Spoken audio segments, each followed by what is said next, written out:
And I got to say to Carlton and Bob, I couldn't have had better music to set up this talk. You used all the words I was going to talk about in the chant and in the song, so, you can go home now. It's interesting. For 9 years, they'd say, well, how long is your talk? And I said, well, I know I finished at 20 after, but I don't remember what time. I didn't look to see what time I started. So I actually, that clock's big enough, I can see what time I'm starting, so I can keep track a little bit if I look at it again. 'Tis the season. The thing that struck me when I was thinking about a topic for today, we're in the early part of December. We just finished Thanksgiving, and we're on our way to Christmas. And it seems like usually around the beginning of Thanksgiving, we start hearing the words about gratitude and peace and joy and goodwill to men and all those kinds of things. And it always strikes me as like, how come for only like 45 days do we think about those things and focus on those things everywhere in our lives, or in our political lives, in our social lives, and all those kinds of things? It's like, so I always think about what if each one of us started to focus on those things every day, not 45 days, but 365 days. Or, if you're got the training wheel phase, maybe you do it for only 180 days. But think about it, if you did it every other day, would that change your life? I was reminded by this story. I'm going to just change the actor in the story a little bit. There was a religious scientist who came out of ministerial school and wanted to change the world. And to make it a she this time, usually it's a he. And so she started working at international level, getting involved with international organizations, trying to do things and get things done, and just wound up after a couple of years just being frustrated that nothing was happening. She wasn't having an impact. So she thought, well, maybe I'll just work on my own country. So she focused on national level activities and was working and working and working. No results, just feeling frustrated once again. And then she said, well, maybe my own state. Well, same kind of thing. Then maybe my own city and town. And then one day woke up and said, what if I change me?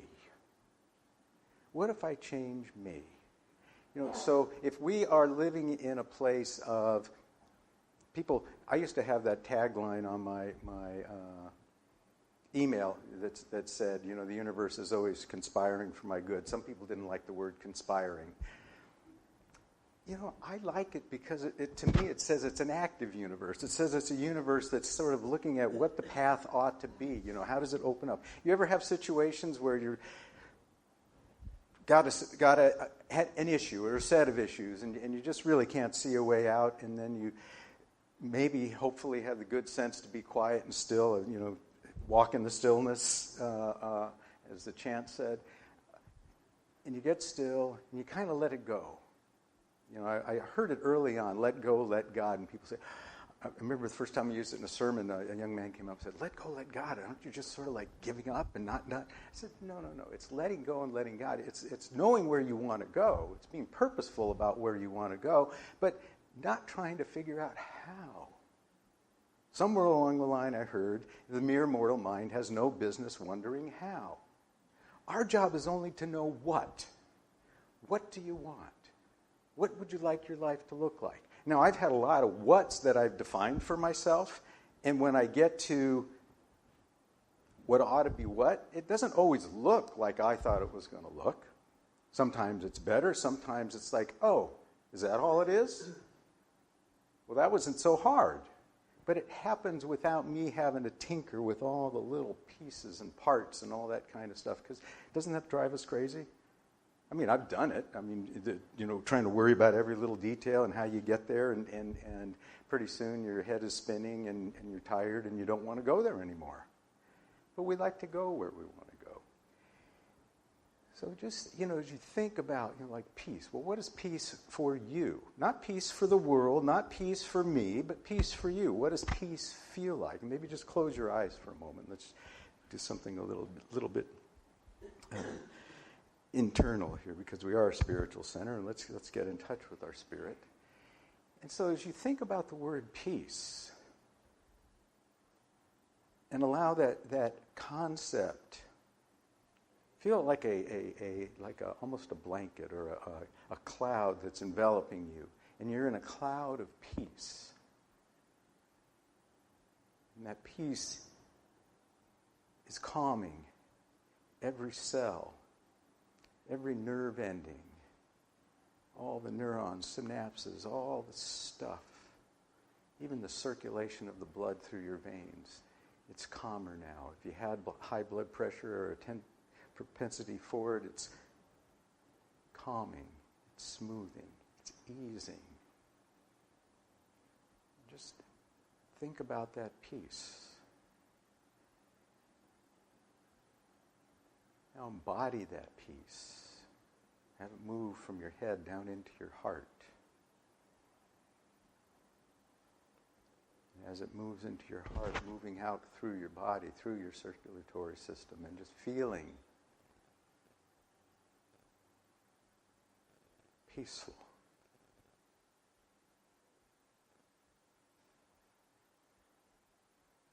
As you're in the space of peace, let's take the other word that's big this time of year. And you can take your choice between happy and joyful. Some people, I don't consider myself a big joy person, but I can be happy. So let's just work with happy. So we're happy. What does happy feel like? If we're wearing that happy, if we're embodying happy, do your eyes feel happy? Would bring a smile to your face? You stand more upright? Would you walk with a little bounce in your step?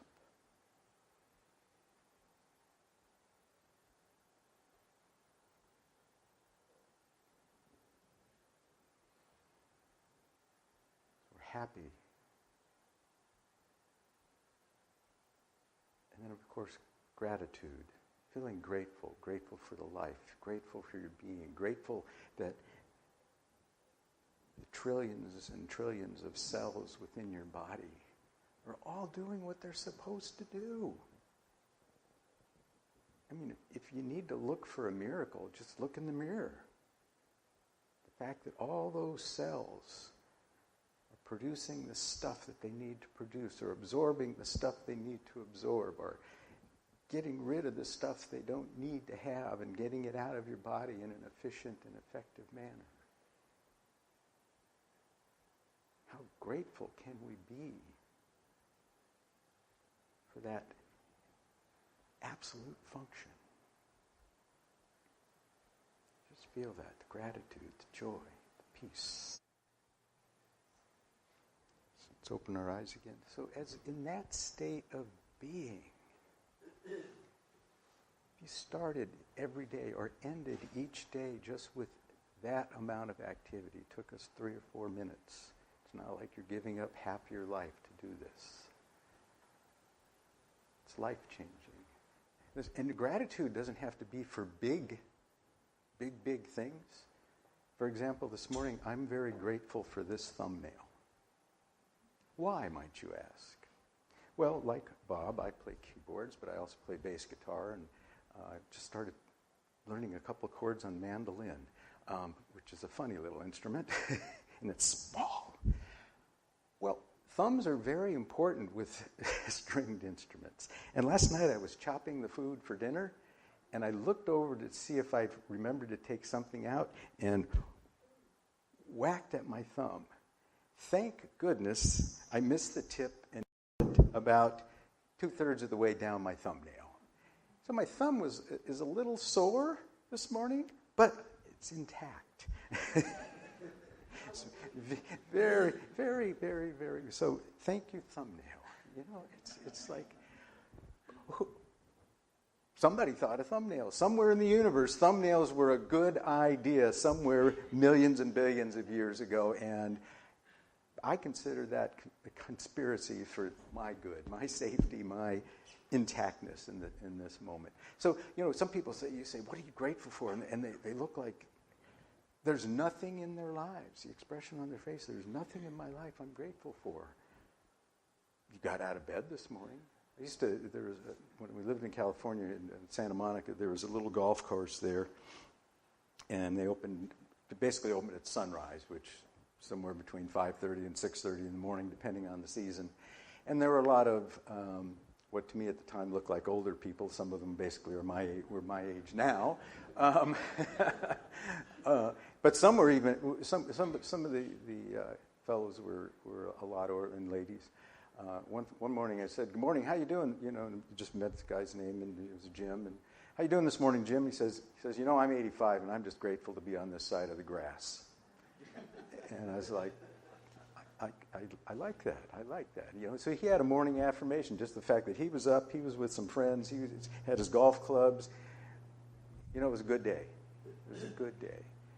So what if everyone, not just those of us in this room, I mean, I like to believe that the folks that show up at a Center for Spiritual Living are maybe just a little bit more conscious than everybody else. Not so much that we're better or anything like that, but there's some commitment we've all made, to take a class, read a book, change the way we're thinking a little bit, and step into a different space in our lives. And what if that was happening all around us? If everybody was a little bit more conscious about what they're grateful for, a little bit more conscious about having peace in their lives, a little bit more conscious of looking for the things they could be for. Ernest Holmes says, give me a few people that are for something and against nothing. For something and against nothing. What do we see in the newspapers? What do we see on the news? I have to admit, I broke my probably 20-year fast of watching and reading news just after I retired from the center in Cape Coral, and I'm ready to go back into the capsule because there is so much againstness. Is that a word?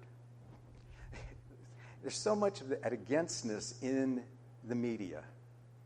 Against this, against that. It seems, when you look at the pictures of the politicians and whatever they are, local officials.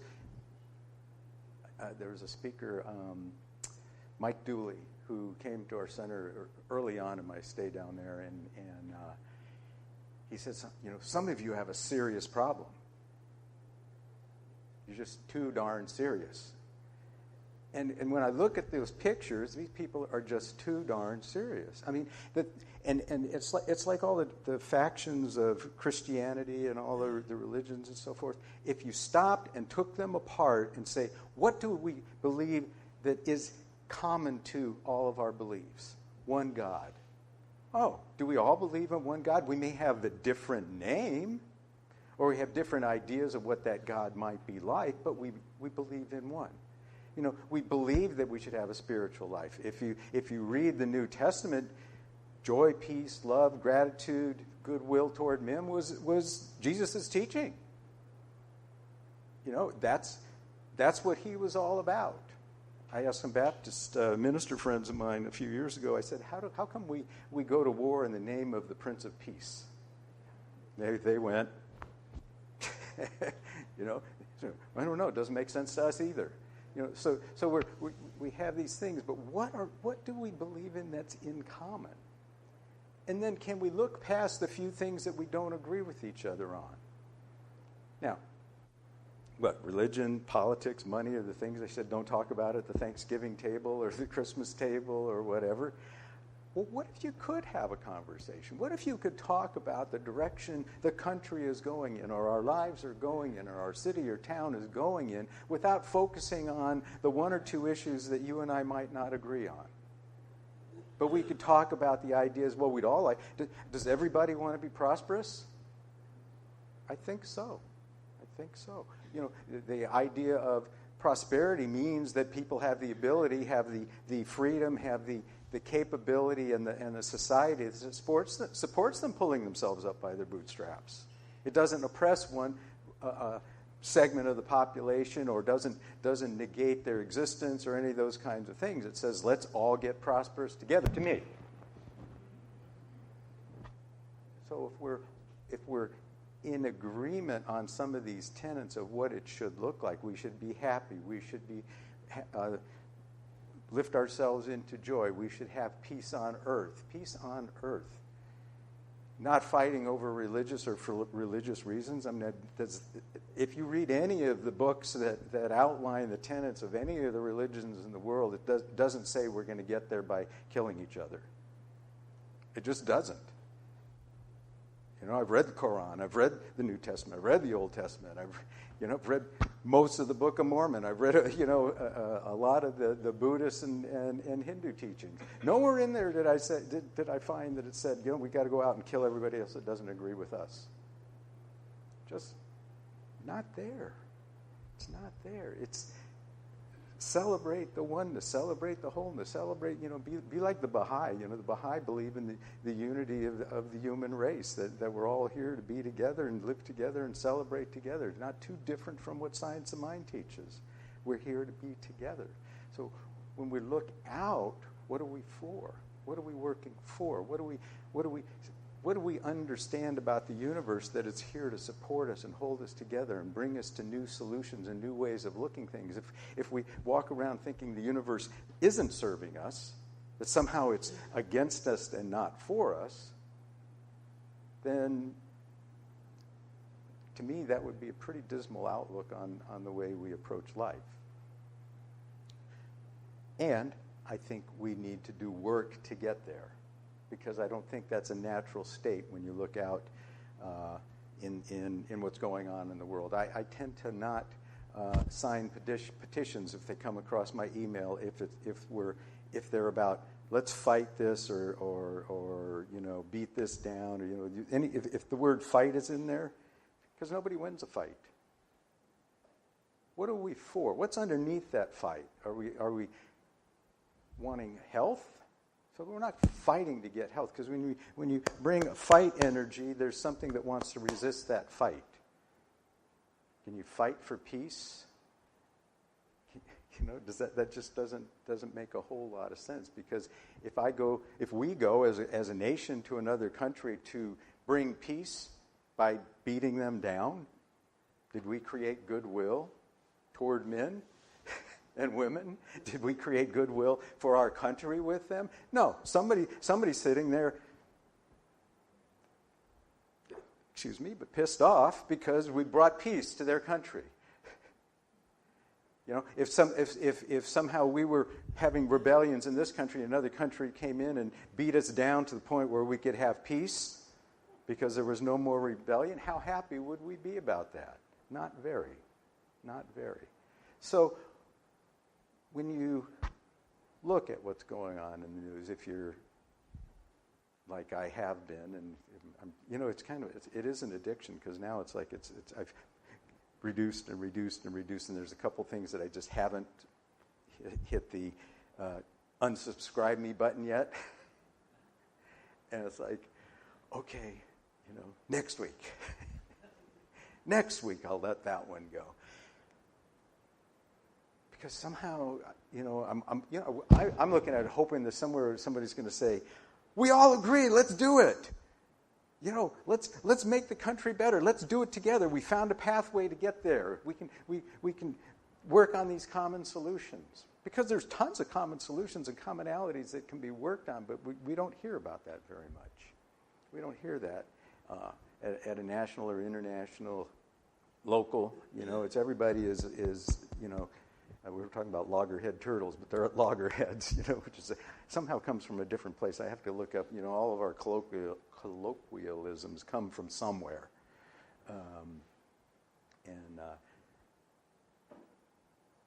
Random thought. You know what the rule of thumb is? This is kind of a discouraging one. Nobody knows?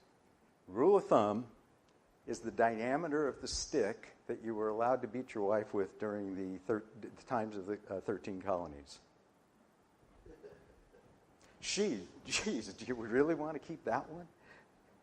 I don't use it anymore because of that. When I found out what it meant, or the full 9 yards, you know what the full 9 yards means? That's the length of the machine gun belts that I think it was either World War I or World War II. They were 9 yards long. So, what do we say when we open our mouths and we use these kinds of expressions? Sometimes we don't know, because we haven't been educated, and they just get used, and they get passed on and passed on and passed on. But a life of peace. Let's live a life of peace. Go in peace. Walk in peace. Walk in joy. Walk in happiness. Walk in prosperity. Walk knowing that the universe is always for me and never against me. How can you say that, Emile, that the universe is always for you and never against you? Not everything in your life turned out well. That's true. But the definition of well at the time was my definition, not the universe's definition. I can look at my life and look kind of like the Dow Jones Industrial Average. You ever see one of those graphs? It looks like someone with a serious heart issue, right? But you always notice it's kind of going like this, if you sort of average it all out. But it looks like there's an earthquake constantly happening. Well, in my own life, the ups are where I was thinking was really working well for me, and the downs are where it didn't seem to be working all that well. But what I know is there's always another up and another down, another up, another. And what I know as we practice more and more spirituality in our lives, more spiritual practice, more ways of finding the stillness within. And I think underneath all those other things, the peace, love, joy, gratitude, and all that, is the stillness. Can you allow yourself to be still for a minute? I've, over the years, met so many people who said, I can't meditate. What? You just sit in the chair. Be still. I can't be still. Well, why not? I just can't do it. I just can't. Just allow yourself. Well, how do I do that? We have, I've taught meditation classes a number of times, and it seems like somewhere in every class, and I do like different things, something clicks with somebody, and suddenly they said, oh my God, I can be still now. For one, it was a guided meditation through a forest.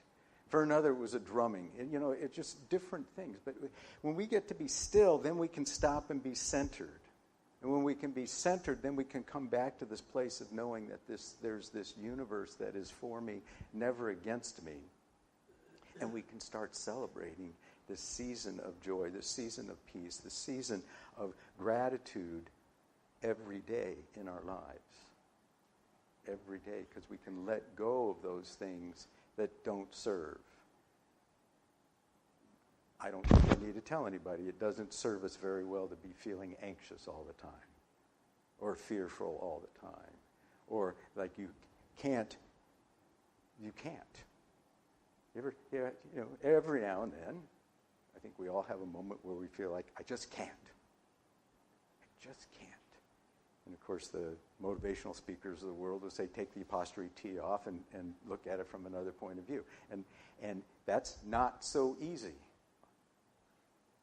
But when we get still, when we get to the center of our being, when we get to a place where we can say, I can be peaceful. I can be joyful. I can be happy. I can be prosperous. I can be all of those things, all the words that you might think about that you want to embody for yourself and live from a different space. If you're living from peace, how might your life change? If you're living from joy, if you're living from happy, if you're living from this is a prosperous universe and I am in it and it is for me, how different might your life look? How might your choices be different from day to day to day? So as you move through this season, this holiday season, I would encourage you to look for ways you can keep the feeling of the season, the thought of the season within you beyond the dates that seem to define it. Because somewhere after Boxing Day and New Year's Eve and whatever, we're looking at next year, and all the attention turns to resolutions and goals and plans and all that kind of stuff. I'm going to say all those things will go a heck of a lot better if we can be in a place of peace and stillness and approach them from the place of It's possible because this universe is here to serve us, to move us forward, to allow us to find that path that is our path when each of us knows what. So if you want peace, if you want to see joy, if you want to see all these things as the expression of your life, I'm not talking about anybody else. I'm talking about let's just take care of us from that point of view, because I think if we're better people from that point of view, we will be more conscious, we will treat others differently, and the world will indeed change, because you have the power right there sitting in each of your chairs to change the world by changing yourselves. Thank you very much. Love and blessings.